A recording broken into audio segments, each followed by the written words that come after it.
Δεν ξέρω πάντως, παιδιά, δεν είμαι τόσο φαν. Δεν είμαι τόσο φαν της Mel στο botlane, δεν ξέρω. Δεν μ' αρέσει τόσο. Ή σαν support ή APC, δεν ξέρω, δεν μ' αρέσει τόσο στο botlane. Πέτυχε κάτι, ναι. Εντάξει, πρώτο game είναι τώρα, ποιος νοιάζεται. Από το επόμενο θα πετύχω.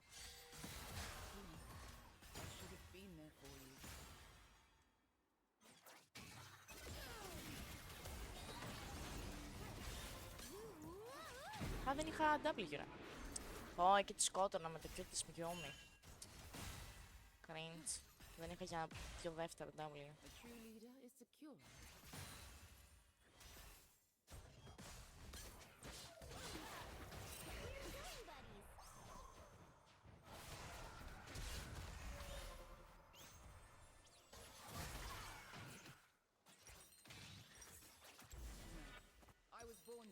Άμα του σάκω.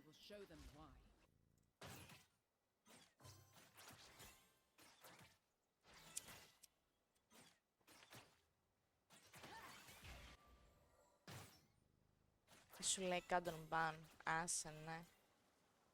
Εδώ πριν μας έλεγε ότι είναι κολυμβήτρια, ρε Παναγιώτη, τι μας λες. Τι ακούω.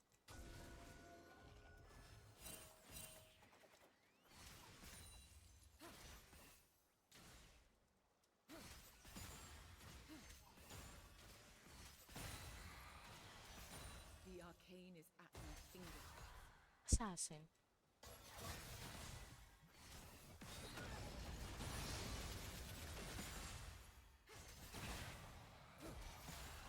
Καλά, ναι, όντως ήμουν, παιδιά, δεν λέω ψέματα. Τότε που έπεφτε στο νερό και το... Παναγιώτη, μη! Μη, ξέρω γιατί το λες, μη το λες. Όχι fat shaming εδώ. Δεν κάνουμε, ρε παιδιά, δεν κάνουμε. Προσπαθούσα.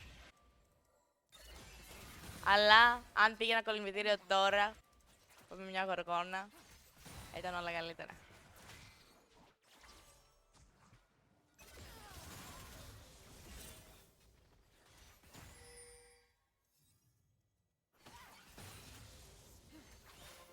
I deserve everything I've attained. I know that now.